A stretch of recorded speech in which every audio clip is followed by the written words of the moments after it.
Welcome to my YouTube channel.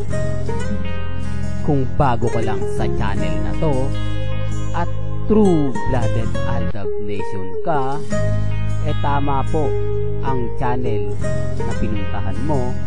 Kaya considering na po kitang bagong subscriber. At huwag mong kalimutan pindutin yung bell para lagi po kang updated sa bagong video na ilalabas ko. Salamat po sa iyong pag-click sa channel na to. Welcome back mga Aldab. Ito na naman po ang inyong lingkod, si Mr. Destiny. At siyempre update na naman po tayo ng pinakabago. Ito yung pinaka-latest na kung saan nga po mga Aldab, may kita naman po ninyo ang buong istorya at ang buong katotohanan. Hindi po ba? Sa ngayon, kampante po si Mr. Destiny dahil ang dami nga pong nababalitaan na pumapabor naman po talaga sa atin. Medyo nag-aaway-away na nga po ang mga Katnel, angkat din, at mga ilang taong gigil na gigil nga po sa fandom ng Aldab Nation. Sabi ko nga po sa inyo, private life ngayon, sina Alden Richards at si Maine Paul Quezon. Wala po kayong makikitang post o update man lang na makapagsasabi na may mga ganap nga po si Mengay at si Congressman. Wala po. Kung ano po yung katahimikan ngayon na siyang pumapabor naman po sa fandom ng Aldab Nation. Kaya nga po yung mga nagpapakalat ng impormasyon, yung mga nagsasabi na tapos na yung boxing, talo na nga po raw tayo, sila po yung apektado. Di po ba? Kaya nga po etong video na napapanood niyo, kapag ito yung mga ina-upload ko o pinapakita ko, maraming mga mamis, mga titas po ang natutuwa. Kasi bukod sa bumabalik po sa atin yung mga panahon na masaya po tayo, nanunumbalik po yung mga panahon na kung saan pinakilig tayo, di po ba? Nakipagtulakan tayo, nakipagsiksikan tayo sa Broadway. Makita lang po natin o matanaw lang naman po natin sina Maine Paul Quezon at Richard Paul Quezon. Di po ba? Sabi ko nga po sa inyo, mababaw lang naman po ang Aldab Nation. Makita lang po natin na masaya sila Mengay at si Soy, maligaya na po tayo. Hindi po ba? Hindi po katulad ng iba na naghahanap pa po ng mga ganito ganyan, di po ba, etc. Kaya nga po nandito si Mr. Destiny para ibigay po sa inyo yung mga kaganapan, mga nangyayari sa loob at labas po ng social media na hindi naman po nila binabalita, ni hindi nga po nila sinasabi ng ganito ganyan, pero tayo po nakakaalam. Di po ba? Sabi ko nga mas marami pong alam ang mga mamis, mga titas, mga senyor, lalo na po yung fandom ng Aldab na naandyan lang po yan. Di po ba? Natahimik lang naman po yan, nandyan lang po yan, silent Aldab lang, pero nag-aantay. Kaya nga sabi ko sa inyo, marelax lang, kampante lang, di po ba? Darating din po yung point na tayo yung panalo, tayo yung wagi. Lalo na nga po ngayon na talagang ang daming mga komento, ang daming sinasabi, ang daming mga hayag, di po ba? Real talk. Kaya nga po hindi ako basta-basta nagpapa-apekto, hindi po ako basta-basta nagpapatalo. Lalo na po kapag alam natin na may dehado po sa labanan, pag alam po natin na may mga bagay-bagay na sinasabi nila na wala ng fandom, etc. Di po ba? Tignan nyo. Di po ba? Tignan nyo po yung sino yung nagsasabi ng fake news at nagsasabi ng totoo. Tayo, updated tayo. Marami tayong ganap, marami tayong post sila.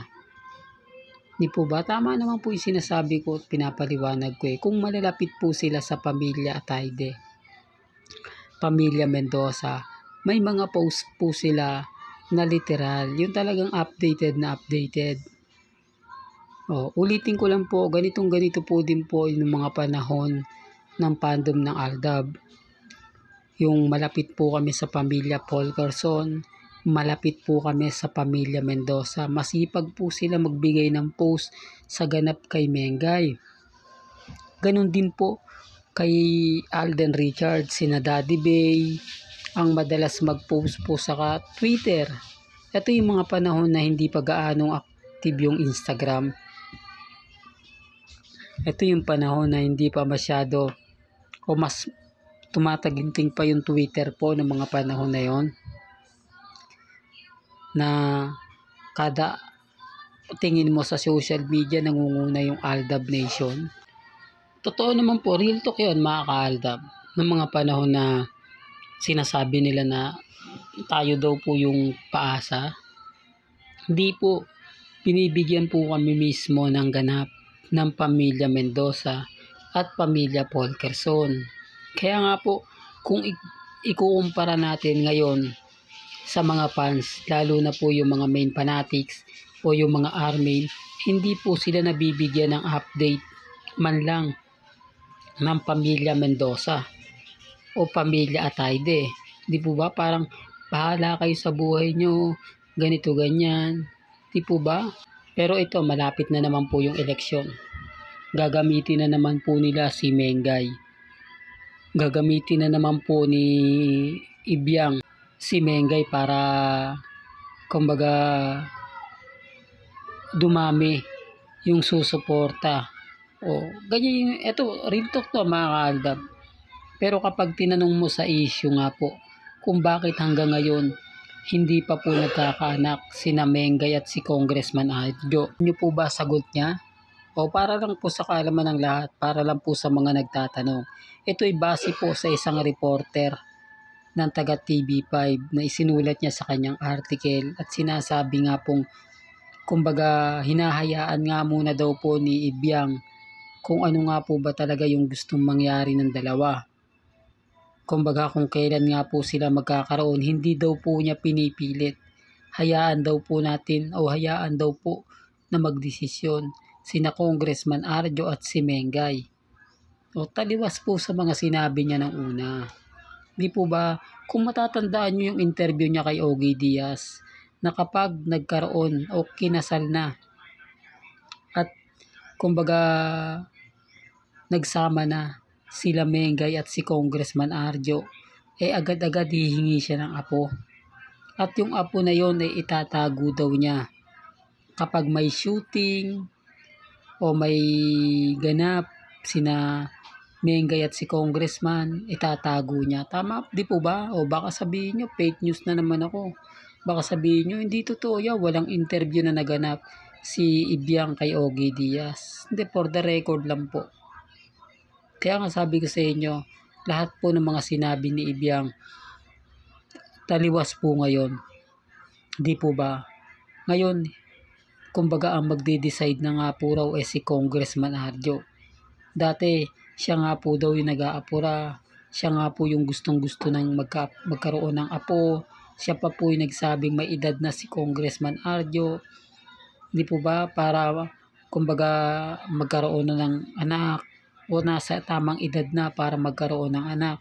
Pero bakit ngayon kailangan pa po nila ng oras? Kailangan pa po nila ng paghahanda? Remind ko lang po sa inyo, bilyonaryo na si Congressman Arjo, sabi po nila.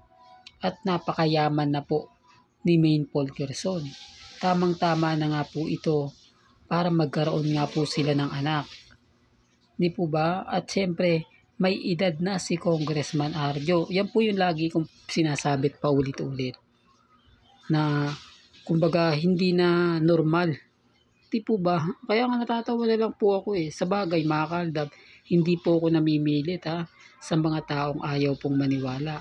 Nire-respeto ko po kayo at kinagalang. Sinasabi ko lang po ito base po sa mga nabasa kong article na kailangan pa raw po nila na hayaan o mag-decide na dahil nga po hindi pa sila nagkakaanak. Common sense na lang po. Wala po kasi talagang relasyon sina Mengay at si Congressman. Kasi kung meron man, dapat simula pa lang po. Dapat halos mas nauuna po sila na magkaroon ng anak kaysa kay Maha at kay Rambo. Kasi 2019, tignan nyo, 2019 daw po yung relasyon nila Mengay at ni Congressman Arjo. Yan ay base po sa mga armain. Kwentado po nila talagang yung petsa July 22 ata, correct me if I'm wrong. Yan daw po yung mansari nila. Tapos 2019 yung anniversary. Di po ba? Yan ay base po sa kanila. Pero ilang taon na nga po ba lumipas? Samantalang kina Rambo at kay Maha, agad-agad, di po ba? At naunahan pa nga po sila ni Sanjo at ni Ria Ataide. Doon pa lang may mali na, di po ba? Pero hindi po ako namimilit. Sabi ko nga po sa inyo, wala pong pilitan. Kung ano po yung paniniwala at opinion ninyo, nire-respeto ko po yan at ginagalang. Hanggang dito na lang po ang ating latest updates. Kaya kung gusto nyo pa po ng pinaka-latest at sariwang update, abay tumutok lang po kayo dito po sa channel ni Mr. Destiny para updated po kayo sa mga latest at sa mga bagong video po na ilalabas po natin maya-maya lang. Kaya kung bago ka lang sa channel na to at isa kang true-blooded Aldab Nation na nagmamahal kina Mengay at Tisoy, tama po ang channel na pinuntahan mo. Kaya consider na po kitang bagong subscriber. At huwag mong kalimutang i-share ang mga video po natin sa mga mami, sa mga titas at sa mga senior. Hanggang sa muli, salamat po sa panonood at pakikinig.